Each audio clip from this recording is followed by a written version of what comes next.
चर्चा कर रहे थे भावनात्मक जगत की। भावनात्मक जो है वो क्रिया रूप है। उसमें आपको भावनात्मक रूप में ऐसी क्रिया करनी पड़ेगी कि उस भावनाओं में जो है आप खो जाएं। कहते नहीं भावुक हो गए, भावुक हो गए तो रोने लगे। तो भक्ति में तो भावुकता की ही विशेषतर जो है महिमा है।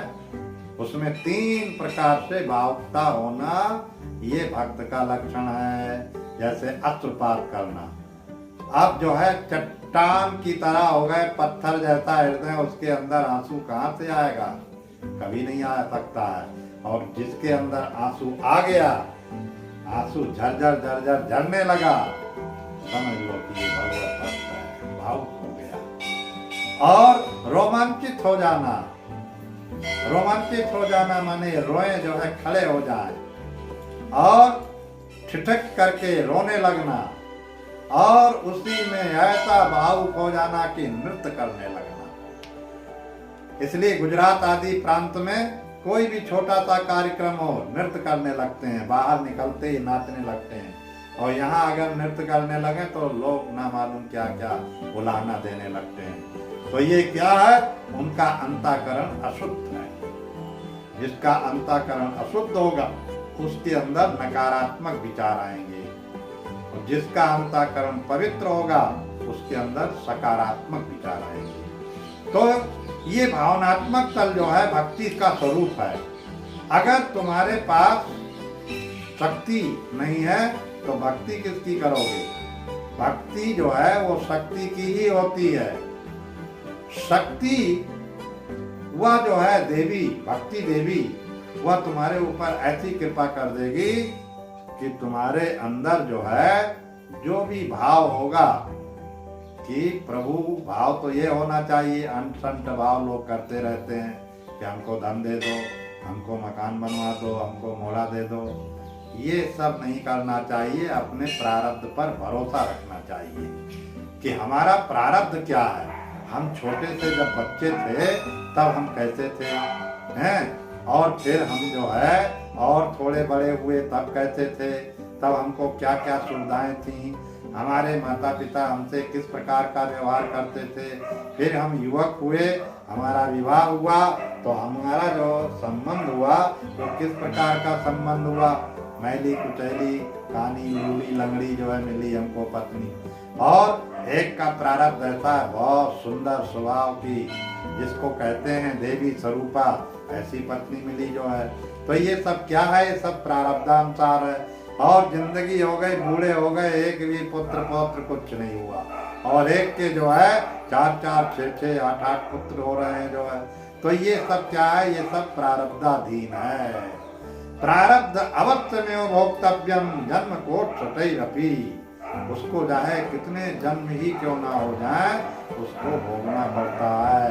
उदाहरण नल राम युधिष्ठिरा, उनको भी भोगना पड़ा, क्योंकि जब परमात्मा सगुण साकार रूप में जीवात्मा के रूप में जब अवतरित होगा, नाम और रूप जब धारण करेगा, वो तुम्हारे जैसे ही वह जीवात्मा बन करके यहाँ पर आएगा, तब उसको भी रोना पड़ेगा, उसको हंसना पड़ेगा, उसको माँ की मार खानी पड़ेगी, और उसको जितने भी जीवात्मा के धर्म हैं वो सब करने पड़ेंगे। धर्म अर्थात कर्तव्य कर्म, उन सारे कर्तव्य कर्मों में उसको चलना पड़ेगा।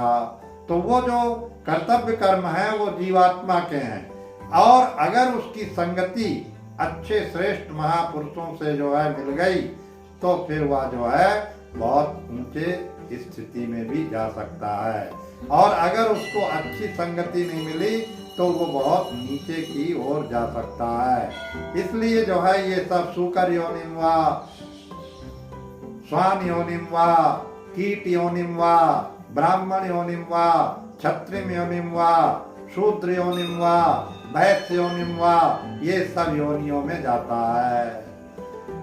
तो ये सब योनियों में जाता है। तो सबसे प्रथम जो है देखो कि ये मच्छर आया है, ये भी एक योनि है। इसकी आयु कितनी है? मात्र 7 दिन तक इसकी आयु है। 7 दिन में जो है अगर उसका प्रारब्ध समाप्त होना है तो तुम्हारे द्वारा ही उसकी मृत्यु होगी। उसको तुम ही मार दोगे और उसकी मृत्यु हो जाएगी, उसका प्रारब्ध खत्म। प्रारब्ध सबका है, चींटी का भी प्रारब्ध है। इसलिए जैन धर्म में अहिंसा परमो धर्मा, अहिंसा को मानते हैं।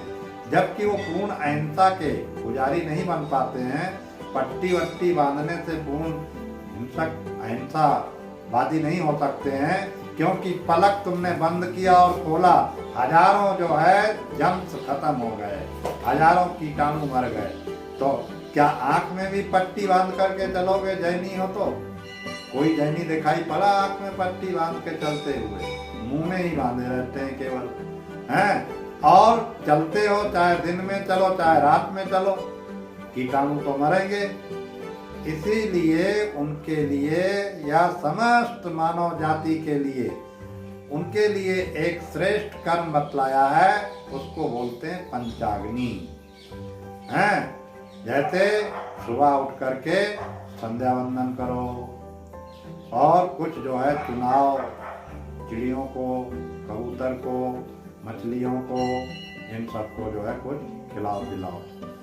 हैं? बलि वैश्य यज्ञ, बलि वैश्य यज्ञ गौ को कहते नहीं, एक रोटी गौ के नाम पर निकालते हैं महाराज। तो ये बलि वैश्य यज्ञ जो है करने से हमको जो पुण्य प्राप्त होगा, और जो हिंसा हमने किया है वो हिंसा से जो है हमारा जीवन ऊपर की ओर पहुंच जाएगा। हम उन हिंसा का प्रायश्चित कर लिए। जो हमने प्रायश्चित कर लिया, फिर उसका जो है हमको इतना फल प्राप्त नहीं होगा लेकिन किंचित मात्र। जैसे एक ब्राह्मण स्नान कर रहे थे, एक गाय भागी तो जो है कसाई आकर के पूछा ब्राह्मण से, क्यों गाय किधर गई, इधर गई या इधर? तो ब्राह्मण ने सोचा अगर मैं सही बता दूंगा कि गाय इधर गई तो ये कसाई उसको मार देगा। इसलिए जो है उन्होंने झूठ बोला, बोले गाय इधर नहीं इधर गई, कसाई उधर भाग गया। तो इससे जो है पुण्य या पाप क्या होगा? बोले पाप ही होगा, पुण्य ज्यादा होगा, पाप यत्किंचित मात्र होगा, क्योंकि उसने गौ की रक्षा की। गौ की रक्षा करने के कारण उसको जो है पुण्य ज्यादा मिलेगा, पाप यत्किंचित मात्र। इस प्रकार कर्मान बंधे न मनुष्य लोके, कर्म के बंधन में बंधने के कारण ही इसको मनुष्य योनि की प्राप्ति हुई है।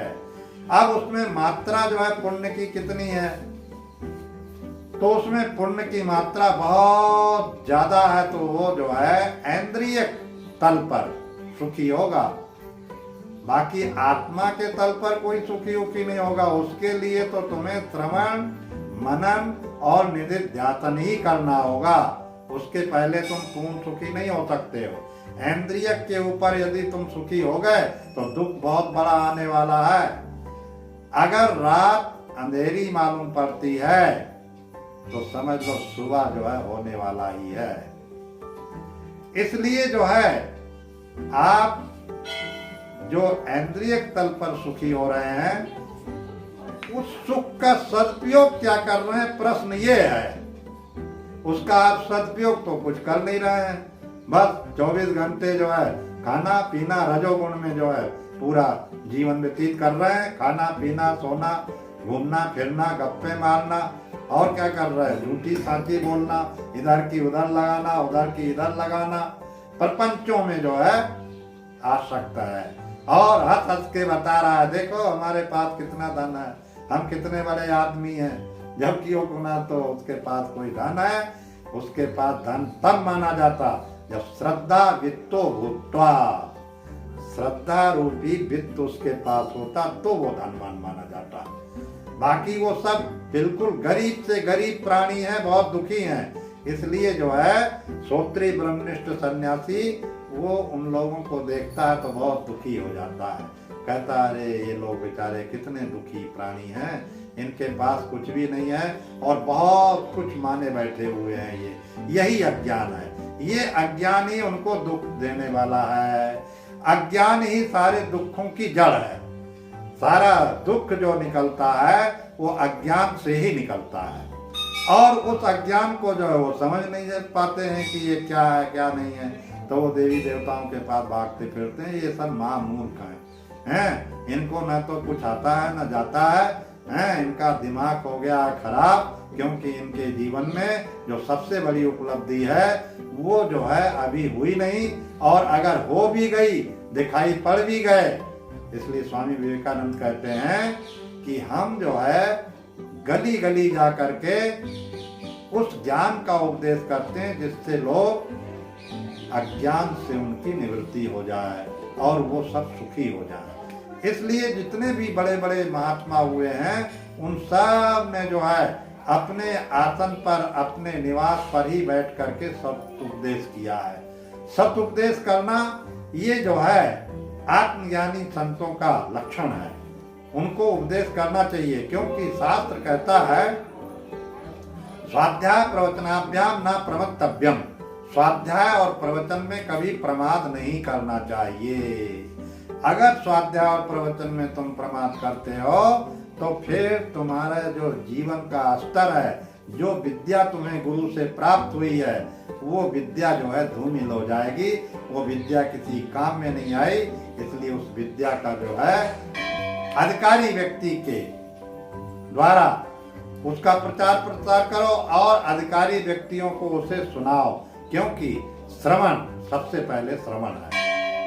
यदि जो है तुम श्रवण कराओगे तो श्रवण करने से भक्ति का प्रारंभ होता है, भक्ति का जन्म होता है श्रवण से, और उसको जो है मालूम पड़ता है बुद्धि वृत्ति के द्वारा। मालूम पड़ना कहाँ से होगा? बुद्धि से। और बुद्धि में एक वृत्ति रहती है मालूम पड़ना, उसको सब मालूम पड़ता है। और बुद्धि का जो प्रकाशक है वो चैतन्य साक्षी आत्मा है, बुद्धि का प्रकाशक। अगर वो प्रकाशित नहीं करे तो बुद्धि जो है कुछ नहीं होगी। इसलिए विदेशों में जब चुनाव होता है तो ब्रेन वॉश कर दिया जाता है। ब्रेन वॉश करने से उसको कुछ होते ही नहीं रहता, क्या कहूँ क्या नहीं कहूँ, बस पड़ा रहेगा बुद्धू जैसा है, ना तो किसी से बोलेगा ना चालेगा, और उसके पास भी कोई जा करके कुछ बोले चालेगा तो उसके कुछ समझ में नहीं आएगा। ब्रेन वॉश कर देते हैं पकड़ करके, ताकि ये चुनाव हार जाए। वो ब्रेन वॉश भारत में भी आ गया है। जैसे ऑपरेशन आदि करते हैं तो ब्रेन वॉश तो हो ही गया। ब्रेन वॉश करने से कुछ नहीं मालूम पड़ेगा, चाहे आँख निकाल के बाहर कर दो, चाहे नाक पूरी काट दो, चाहे कान काट दो, चाहे गला काट दो, चाहे जान से मार डालो, उसको मालूम ही नहीं पड़ेगा, क्यों भी नहीं करेगा वो कि हमें जो है मार रहे हैं, चिल्लाएगा भी नहीं। तो ये भी ब्रेन वॉश है, क्योंकि जो कुछ भी होगा तुम्हारे अंदर दो तत्व जो है बहुत प्रमुख हैं, एक है मन और दूसरी है बुद्धि। एक पिता अपने एल्बम को देख रहा था, लड़का आया रोने लगा। बोले तू क्यों रो रहा है? अरे बोले इसमें हमारा फोटो तो है ही नहीं। अरे बोले बेवकूफ, जब हमारा विवाह हुआ था तब तू था ही नहीं, तेरा फोटो कैसे आ जाएगा? इसी प्रकार से प्रकृति की जो पुत्री है वो बुद्धि है। तो प्रकृति प्रथम है और बुद्धि बहुत बाद में आई, तो उसके साथ उसका समागम कैसे होगा?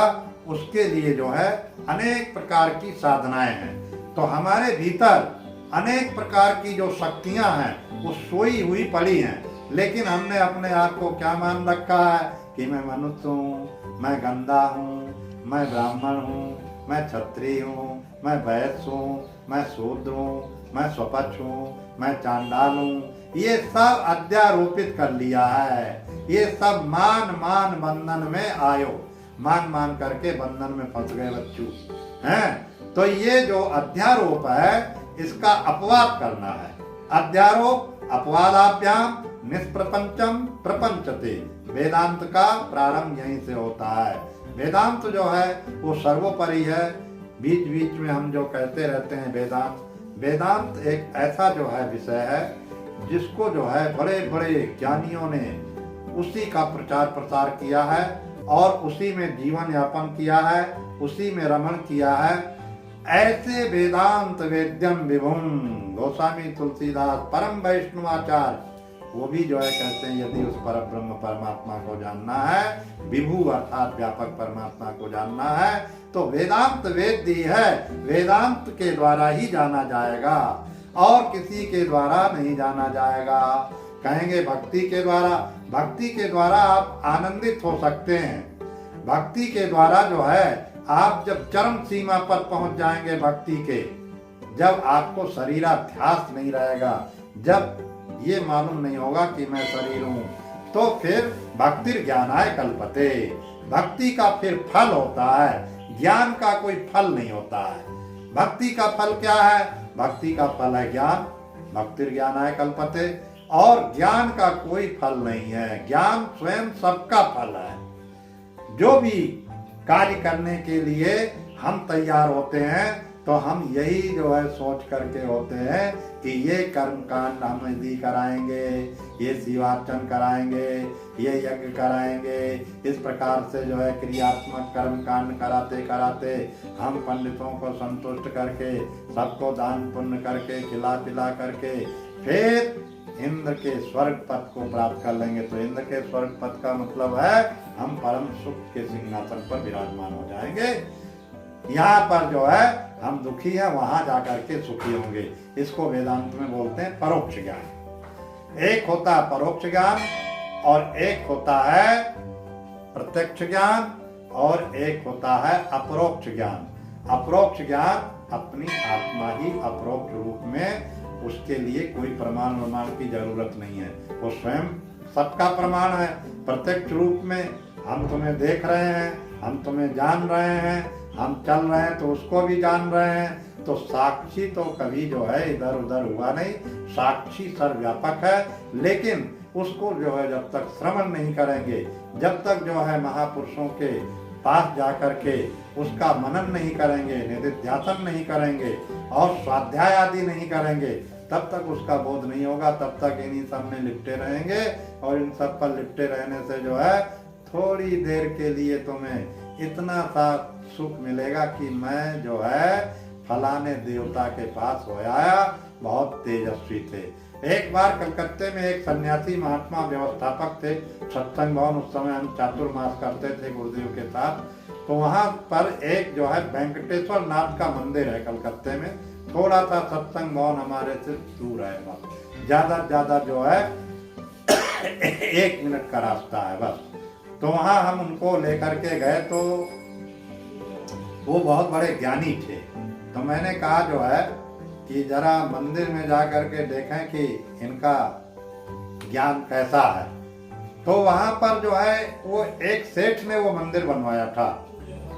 तो वो सेठ रोजाना मंदिर में दर्शन करने जाते थे। तो मंदिर का पट बंद हो गया, पुजारी से कहा कि यही पर्दा खोल दो, हमको दर्शन कराओ। बोले इतना ही दर्शन करना है तो अपना अलग मंदिर बनवा लो ना। तो सेठ जो है मालदार था, मारवाड़ी, उसने कहा अच्छा ऐसा मंदिर बनवाया कि देख करके पुजारी के होश हवास उड़ गए। संगमरमर का पूरा वेंकटेश्वर नाथ मंदिर, भगवान विष्णु का मंदिर है वो।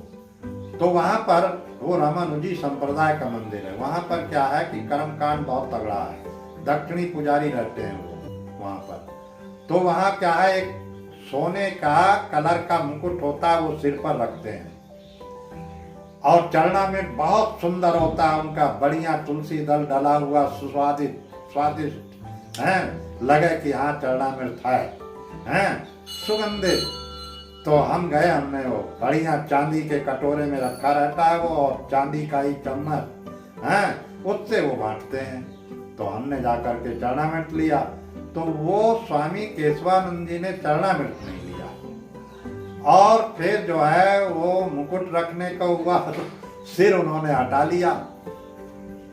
और फिर वो प्रसाद भी जो है उन्होंने देखा कि ये सत्संग भवन के महात्मा प्रसाद दिया, तो मैंने तो ले लिया और उन्होंने प्रसाद भी नहीं लिया। तो मैंने उनसे जो है कहा, मैंने कहा स्वामी जी आपने प्रसाद नहीं लिया और जो है आप जो है मुकुट भी नहीं रख पाए, चरणामृत भी नहीं लिया, तो आप क्या ज्ञान स्वरूप में स्थित हो गए अपनी चेतना में, आपका छलांग लग गया, आपके मन की मृत्यु हो गई। तो उन्होंने कहा यार ये सब कैसी बातें कर रहे हो। मैंने इसलिए कर रहा हूं कि आपने व्यवहारिक सत्ता का लोप कर दिया।